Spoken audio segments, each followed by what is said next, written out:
여러분 2022년도 한 해가 이제 얼마 남지 않았습니다. 제가 세보니까 오늘 28일이잖아요. 28일, 29일, 30일, 31일. 오늘 포함해서 4일 남았습니다. 여러분 우리가 이 한 해를 마무리하면서 이 한 해를 한번 이렇게 돌아보면 참 우리 가운데 감사한 일도 있고 또 기뻐할 일도 있고 뭔가 좀 이제 자부심을 가질 그러한 일들이 있습니다. 하지만 또한 한편으로는 우리 가운데 무엇인가 좀 아쉬움이 있고 또 가슴 아픈 그러한 일들이 있기 마련입니다. 그래서 우리는 이 한 해를 마무리해 가면서 또 우리 자신을 이렇게 돌아볼 뿐만 아니라 또 새롭게 새해를 우리는 맞이할 준비를 해야 합니다. 우리가 하루의 일과들을 마치고 그 삶을 이렇게 돌아보고 마무리하면서 또 다음 하루에 있을 일들을 준비하는 그러한 과정 가운데도 참 우리가 반성해야 될 일들이 많은데 하물며 이 한 해를 우리가 또 정리해 가면서 얼마나 우리의 마음 가운데 후회할 일들 또 가슴 아픈 일들이 얼마나 많이 있겠습니까? 자신을 잘 돌아보고 자신에 대한 연약한 부분 또 부족한 부분들을 알고 그 가운데 다시 새로운 은혜를 구하며 일어설 때 우리는 그 가운데서 새로 우리 믿음을 가지고 새로운 그 일들을 향해서 우리는 출발할 수가 있습니다. 여러분 지혜로운 사람은 자신의 모습을 돌아보면서 자신의 부족함을 깨닫습니다. 그리고 그 가운데서 마음을 다시 한번 새롭게 하여서 그 부족한 부분들을 다시금 세워가며 새롭게 도전하는 것입니다. 여러분 우리는 하나님의 자녀이고 성도입니다. 우리는 하나님의 거룩한 백성입니다. 우리는 세상의 가치관이나 세상 사람들이 살아가고 있는 그러한 잘못된 생각, 그러한 판단에 의해서 움직이는 삶의 모습이 아니라 우리는 오직 하나님의 말씀을 따라서 성령의 인도함을 따라서 살아가는 삶이 되어야 합니다. 우리는 하나님의 부르심을 받을 그때까지 우리는 더욱더 성숙한 성도로서 하나님 앞에 살아가는 그러한 성도의 삶이 되어야 합니다. 이제 2022년도의 한 해가 마무리되어져 가고 우리는 새로운 새해를 맞이하게 됩니다. 우리는 이런 새해를 함께 준비해 가면서 우리가 그러면 무엇을 생각하고 어떻게 결단해야 하는지 함께 우리가 생각해 보기를 원합니다. 여러분 그렇다면 우리가 이 한 해를 마무리하고 새해를 맞이하면서 우리가 생각해야 할 것은 무엇일까요? 첫 번째는 바로 자신의 속 사람을 새롭게 해야 하는 것입니다. 요즘 시대는 외모를 되게 중요하게 생각합니다. 물론 외모가 보기 좋으면 유익이 있겠지만 마치 이 외모가 보이는 것이 전부인 것처럼 그렇게 살아가는 것은 결코 바람직한 모습이 아닙니다. 여러분 한 사람의 가치는 결코 이 보여지는 것에 있지 않습니다. 특별히 우리는 영적인 사람들입니다. 자신의 외모에 지나치게 신경을 쓰면서도 자신의 이러한 성품을 온전하게 갖추지 못한다면 여러분 그러한 것은 그러한 외모는 한낱 그냥 포장지에 불과한 것입니다. 우리는 사람을 어떠한 보이는 것 그러한 외모로 판단하지 말아야 합니다. 여러분 아름다웠던 외모도 시간이 지나면 변하게 되어 있습니다. 그래서 베드로전서 1장 24절은 이렇게 말합니다. 그러므로 모든 육체는 풀과 같고 그 모든 영광이 풀의 꽃과 같으니 풀은 마르고 꽃은 떨어지되 라고 말씀합니다. 우리 세월 속에 모든 것들은 다 변하게 되어 있습니다. 늙고 쇠약해져 가는 자신의 모습을 바라보면서 받을 수 있는 위로는 이 세상에 없습니다. 하지만 성경은 나이가 들어가는 그러한 주름과 힘을 잃어가는 그 육체 때문에 낙심하지 말 것을 말씀하고 있습니다. 오늘 본문 16절의 말씀 우리 같이 한번 읽도록 하겠습니다. 16절입니다. 시작. 그러므로 우리가 낙심하지 아니하노니 겉사람은 후패하나 우리의 속은 날로 새롭도다. 아멘. 여러분, 우리는 세월이 들어가면서 해악해져가는, 연약해져가는 이 육체 때문에 낙심하지 말아야 합니다. 어차피 세월이 가면 이 육체는 쇠약해져 가기 마련입니다. 여러분, 이것이 하나님의 정하신 법칙입니다. 여러분, 우리는 연약하고 깨어지기 쉬운 유리와 같은 존재입니다. 여러분, 그것을 생각하지 못하고 마치 영원한 것 같은 모습으로 우리가 새해를 맞이하는 것은 어리석은 모습이고 착각인 모습입니다. 오히려 이렇게 연약한 존재인 나를 지금까지 지켜주신 하나님, 지금까지 보호해주신 하나님을 생각하며 감사하는 것이 마땅한 성도의 모습입니다. 여러분, 성도의 몸은 매우 중요합니다.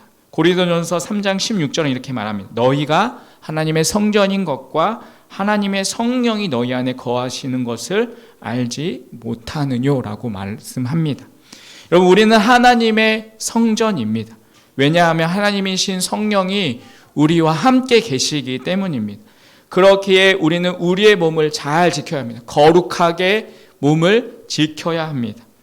그런데 우리의 몸을 잘 지키는 것이 단지 그냥 건강을 위한 것이고 그것이 전부인 것처럼 그렇게 사는 것이 아니라 여러분, 우리는 우리의 속사람을 날마다 새롭게 하는 삶을 살아가야 합니다. 여러분, 그럼 우리의 속사람은 무엇일까요? 여러분, 우리가 예수님을 믿을 때 우리는 거듭난 존재가 됩니다. 바로 이렇게 새롭게 거듭난 존재가 바로 속사람인 것입니다.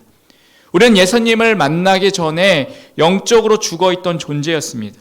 우리가 예수님을 믿음으로 우리 안에 새 생명이 들어오게 됩니다. 속사람이 영적인 존재인 것입니다. 우리는 이 속사람을 날로 새롭게 하는 것에 힘써야 합니다. 그러면 겉사람은 점점 연약해져 가고 쇠약해져 가지만 그 모습의 힘을 잃어가지만 여러분, 우리의 속사람은 영적으로 더 강력해질 것입니다. 그래서 우리는 나이가 들어가면 들어갈수록 우리는 더 경건한 삶을 살아가기 위해서 힘써야 하는 것입니다. 그래서 우리 권사님 또 지사님들이 다른 분들이 우리 권사님과 지사님을 볼 때 저 권사님처럼 저 지사님처럼 저렇게 나도 신앙생활을 해야겠다라는 그러한 이야기를 들을 수 있는 모습이 되어야 하는 것입니다. 여러분, 그럼 우리가 어떻게 그렇게 우리의 속사람을 날마다 새롭게 하는 경건의 모습으로 살아갈 수 있을까요? 그것은 바로 날마다 하나님의 말씀인 이 성경을 읽어야 하는 것입니다. 여러분, 읽을 뿐만 아니라 그 하나님의 말씀을 묵상해야 합니다. 여러분, 그러면 믿음은 더욱더 강력해질 것입니다. 그리고 우리는 날마다 하나님 앞에 기도해야 합니다. 그러면 하나님과의 교제를 통해서 그분의 뜻을 아는 지혜가 임하게 될 것입니다. 또 우리는 날마다 하나님의 임재를 사모해야 합니다. 그러면 소망이 더욱더 강력해질 것입니다. 바로 이러한 모습이 속사람을 날마다 새롭게 하는 방법인 것입니다. 사랑하는 성도 여러분, 날마다 이 경건한 삶을 힘쓰면 이 속사람은 날마다 새로워질 것입니다. 여러분, 이것이 우리가 살아가는 삶의 모습이 되어야 하는 것입니다. 사랑하는 성도 여러분, 이제 한 해가 마무리되면서 우리가 새로운 새해를 맞이하는 이 가운데 새로운 새해는 우리의 속사람을 더욱더 경건하게 힘쓰는 그러한 우리의 모습이 되시길 바라겠습니다. 그 가운데서 하나님이 함께 하시는 그 은혜와 또한 축복을 누리며 살아가는 귀하고 복된 삶이 되시기를 주님의 이름으로 축원드리겠습니다. 여러분, 두 번째로 우리가 새해를 맞이하면서 우리가 생각해야 할 것은 무엇일까요? 그것은 바로 환난의 가치를 바르게 알아야 합니다. 여러분, 우리는 단지 고통스럽다는 이유로 우리에게 다가오는 환난을 피하려고 합니다. 하지만 모든 환난은 가치가 있습니다. 왜냐하면 그 모든 환난을 허락하신 분은 하나님이시고 또한 그 환난을 통해서 우리를 향한 하나님의 놀라운 뜻을 이루려 하시기 때문인 것입니다.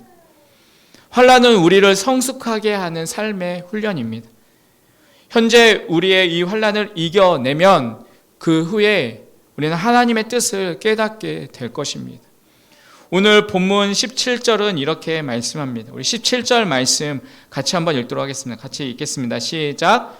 우리의 잠시 받는 환난에 경한 것이 지극히 크고 영원한 영광에 중한 것을 우리에게 이루려 함이니. 아멘. 여기에 보면 지금 환난과 영광을 대조해서 말하고 있습니다. 여기 환난을 어떻게 말하고 있습니까? 환난은 잠시 받는 것이라고 말씀합니다. 하지만 영광은 어떻습니까? 영광은 지극히 영원한 것이다 라고 말씀합니다. 또 환난을 보면 환난은 경한 것, 그러니까 가벼운 것이라 라고 말씀합니다. 그런데 영광은 어떻습니까? 영광은 중한 것, 무거운 것이라 라고 말씀합니다. 여러분 환난 중에 있을 때 어떻게 하십니까? 대수롭지 않게 여기고 그냥 여전히 자기의 잘못된 삶을 고집하고 있습니까? 아니면 그 가운데 지나치게 낙심하고 있습니까? 히브리서 12장 5절은 이렇게 우리에게 말씀합니다. 또 아들에게 권하는 것 같이 너희에게 권면하신 말씀을 잊었도다. 일러스되 내 아들아 주의 징계하심을 경히 여기지 말며 그에게 꾸지람 받을 때 낙심하지 말라라고 말씀합니다. 성경은 주의 징계의 두 가지의 말씀을 하고 있습니다. 경히 여기지 말고 낙심하지 말라는 것입니다. 그러면서 이어지는 히브리서 12장 6절을 통해서 이렇게 말씀합니다. 주께서 그 사랑하시는 자를 징계하시고 그의 받으시는 아들마다 책찍질하심이라 라고 말씀합니다. 여러분, 여기에서 주목해야 할 것이 무엇입니까? 바로 사랑하니까 징계하고 아들이니까 책찍질을 한다라는 것입니다. 여러분, 하나님의 징계는 사랑의 증거입니다. 하나님의 징계는 우리가 하나님의 아들이 되었기 때문에 받게 되는 것입니다. 그렇지만 하나님께서는 그 일을 행하시면서 가슴 아파하십니다. 하나님을 우리를 책찍질하시고 우리를 징계하실 때 그 사랑하는 아들에 대한 아픔의 마음이 있는 것입니다. 그런데 그 징계를 드시는 목적이 있습니다. 그럴 수밖에 없는 하나님의 특별하신 계획이 있습니다. 그런데 환난 중에 있다는 이유로 하나님을 등지는 것은 어리석은 일인 것이고 자신의 삶을 더 깊은 구렁텅이로 빠져들게 만드는 것입니다. 여러분, 우리는 그럴수록 하나님의 선하심과 인자하심을 끝까지 바라보고 믿어야 하는 것입니다. 물론 모든 환난이 다 징계는 결코 아닙니다. 때로는 하나님은 우리를 영적으로 훈련시키시기 위해서 이 연단을 우리에게 주십니다. 모든 것이 하나님의 손길입니다. 여러분, 군대도 특수 부대일수록 더 훈련을 강하게 합니다. 그 훈련을 고된 훈련들을 이겨내가면서 정신력이 더 강력해지고 또 모든 것들을 할 수 있는 그 몸으로 단련되어져 가는 것입니다. 여러분, 하나님이 계획하신 이 훈련도 마찬가지입니다. 하나님께서 우리의 인생의 훈련들을 통하여서 날마다 우리를 더 빚어가시는 하나님의 손길인 것입니다. 여러분, 잊지 마시길 바랍니다. 환난은 잠시 받는 것이지만 환난은 이겨냈을 때 그 영광은 영원한 것입니다. 환란은 우리를 그 영광스러운 뜻을 이루기 위한 하나님의 계획 가운데 있다는 사실을 기억하시길 바라겠습니다. 여러분, 우리가 받게 되는 이 고난, 이 환란은, 이 어려움은 장차 받을 그 영광에 비하면 하찮은 것입니다. 그런데 이 환란은 하나님의 영광을 이루게 하시는 하나님의 목적이라는 사실을 강조하고 있습니다. 오늘 17절의 말씀을 다시 보면 이렇게 말씀하고 있습니다. 우리의 잠시 받는 이 환란에 경한 것이 지극히 크고 영원한 영광에 중한 것을 우리에게 이루려 함이니라고 말씀합니다. 이 환란과 이 어려움들은 우리 일생의 그 영광스러운 하나님의 뜻을 이루기 위해 그 계획 가운데 있다는 사실을 우리는 기억해야 합니다. 그 영광을 이루기 위해서 하나님이 잠시 우리에게 주시는 것입니다. 그렇기 때문에 우리는 그 환란 속에서 주저앉지 말고 그 환란 때문에 낙심하지 말라는 것입니다. 환란 속에서도 그 계획 가운데 우리를 이끌어 가시는 그 하나님의 손길에 주목하고 나에게 이 환란을 통하여서 영광을 이루게 하실 그 하나님을 주목하라는 것입니다. 그래서 우리는 잠시 받는 이 환란을 기뻐해야 합니다. 로마서 8장 18절은 이렇게 말씀합니다. 생각하건대 현재의 고난은 장차 우리에게 나타날 영광과 좋게 비교할 수 없도다라고 말씀합니다. 사랑하는 성도 여러분, 무엇보다 우리가 그리스도를 믿는 그 믿음 가운데 겪게 되는 고난과 어려움에 대해서 여러분 힘들어하고 낙심하지 하는 것이 아니라 그 가운데서 기뻐하시길 바라겠습니다. 주님을 위해서 받는 이 고난은 영광스러운 것입니다. 여러분, 우리 가운데 참 올 한 해를 보내시면서 힘겨운 일들을 겪으신 분들도 있을 것입니다. 아직 그 힘든 그 일들이 끝나지 않은 분들도 있을 것입니다. 이제 한 해가 지나가고 새 해를 맞이하는데 여전히 내 삶 가운데 고난과 환란이 있을 분들도 있을 것입니다. 하지만 지금이 힘들고 여러분 너무나 아프고 어렵겠지만, 너무나 그것이 고통스럽겠지만 조금 더 참고 견디시길 바라겠습니다. 조금 더 견디고 조금 더 이겨 나아가시길 바라겠습니다. 새해가 바뀌어도 여전히 삶의 어려움이 있겠지만 그 가운데서 조금 더 하나님의 그 때를 기다리시고 이기시고 견디시길 바라겠습니다. 이것을 통하여서 하나님의 영광에 이르게 하는 그 하나님의 때가 반드시 오게 될 것입니다.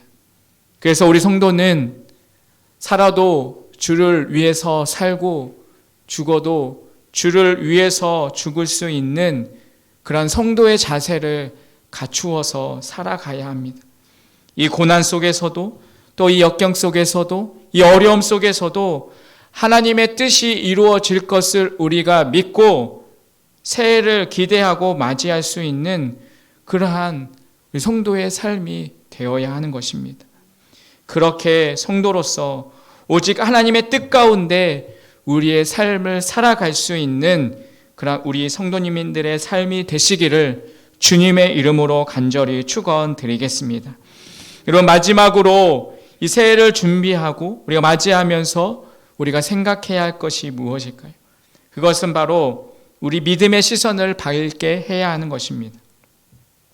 여러분, 육체의 눈으로 보는 것이 중요하지만 또한 눈으로 볼 수 있는 것도 있지만 믿음의 눈으로 보아야 할 것들도 있습니다. 여러분, 우리의 시력이 참 중요하지만 우리의 믿음의 시력을 뜨는 것도 참 중요합니다. 믿음으로 볼 수 있는 것을 볼 수 있어야 합니다. 여러분, 한동안 핫한 드라마가 있었습니다. 혹시 뭔지 아십니까? 드라마. 네, TV를 잘 안 보셔가지고 역시 하나님의 말씀과 기도로 살아가는 우리 성도님들은 잘 모르시죠. JTBC에서 방영된 이 송중기가 나오는 재벌집 막내 아들, 네, 뭐 20%라고 뭐 이렇게 돌파했다고 이렇게 나오는데 그 드라마가 핫한 드라마였습니다. 이 드라마에 한 인물이 나오는데 그 인물이 자신이 동경하던 이 재벌집의 막내 손자로 태어나면서 겪게 되는 그러한 이제 드라마가 이 드라마의 내용입니다. 그런데 자신이 그렇게 동경하던 이 재벌집의 막내 손자로 그가 태어나서 그 삶을 이렇게 들여다보니까 자신이 생각했던 그러한 모습과는 다른 모습이었던 것입니다. 정말 돈이 그렇게 많으면 정말 행복할 줄 알았는데 그게 아니었습니다. 이 기업을 이끌어가는 회장은 자식들을 어떠한 이 돈으로 취급을 했습니다. 그래서 자식들이 얼마를 벌어왔는지를 묻고 또 벌어오는 것으로 그 자식들의 가치를 평가했습니다. 여러분, 그렇게 아버지가 자식들을 평가하니 여러분, 자식들은 아버지를 우러러 보았을까요? 결국 이 회장이 쓰러졌을 때 자식들은 아버지의 건강을 걱정하는 것이 아니라 이 다음의 후계자가 누가 될 것인지 그것에 대해 걱정하고 생각을 합니다. 그리고 자신이 적수가 되는 그러한 사람들은 어떻게든 무너뜨리려고 하는 그러한 모습을 보게 됩니다. 여러분, 결국 주인공은 가난했지만 그 엄마가 맛있게 끓여줬던 그런 김치찌개를 먹으면서 행복해했던 그 과거의 자신의 모습들을 동경합니다. 여러분, 세상에 보이는 것이 전부인 것처럼 그렇게 살아가지만 결국 그러한 모습으로 그것을 바라보며 살아가다가 결국 우리가 하나님 앞에 서게 됐을 때 분명히 후회할 때가 오게 될 것입니다. 우리가 추구하는 것을 붙잡고 그것을 바라보며 그것들을 가지면 행복할 것처럼 그렇게 살아가지만 그것은 그냥 잠시 일시적인 것들 뿐입니다. 영원한 것을 주목할 때만 우리는 이 세상에서 하나님이 기뻐하시는 그 삶을 우리는 살아갈 수가 있습니다. 오늘 본문의 18절은 이렇게 말씀하고 있습니다. 우리 18절의 말씀을 우리 같이 한번 읽도록 하겠습니다. 18절 말씀입니다. 시작. 우리의 돌아보는 것은 보이는 것이 아니요 보이지 않는 것이니 보이는 것은 잠깐이요 보이지 않는 것은 영원함이니라. 아멘. 여러분, 여기 보이는 것은 무엇입니까? 바로 세상에 속한 것들입니다. 하지만 보이지 않는 것은 무엇입니까? 바로 하나님과 하나님께 속한 것들입니다. 이 잠깐인 이 보이는 것들에 자신의 모든 것을 걸지 말라 성경은 말씀하고 있습니다. 그것에 걸지 말고 더 가치 있는 것에 그것을 바라보고 살아갈 것을 우리에게 말씀하고 있습니다. 그래서 우리는 때마다 이 보이는 것에 따라서 살아갈 것인지 아니면 보이지 않는 것에 따라서 살 것인지를 결단하게 되는 것입니다. 성도는 보이는 것에 좌우되지 말고 보이지 않지만 그 영원한 것에 가치를 두고 그것을 주목하며 살아가는 모습이 되어야 합니다. 그러면 선택할 그러한 삶의 자리에서도 우리는 당당하게 믿음으로 선택하며 살아갈 수 있는 것입니다. 여러분, 아브라함은 비록 눈으로 볼 수 없었지만 보이지 않는 영원한 것의 뜻을 정하고 살아왔습니다. 조카 룻은 정말 눈에 보였을 때 정말 에덴 동산과 같이 아름다운 그러한 소돔과 고모라를 선택했지만 결국 그곳은 어떠한 길이었습니까? 멸망하는 그러한 자리였습니다. 그렇지만 하나님의 눈을 들어서 믿음으로 바라보라고 한 그 땅을 선택한 그 곳은 믿음의 자손들이 살아갈 삶의 터전이었습니다. 그러면서 아브라함은 그렇게 믿음의 조상이 되었습니다. 그리고 그는 세상에서 나그네처럼 살아왔습니다. 그러니 그는 이 세상의 만족을 위해서 살아가는 삶의 모습이 아니었습니다. 여러분, 아브라함은 어떻게 그러한 삶을 살아갈 수 있었을까요? 바로 그는 그 본향을 바라보며 살아왔기 때문입니다.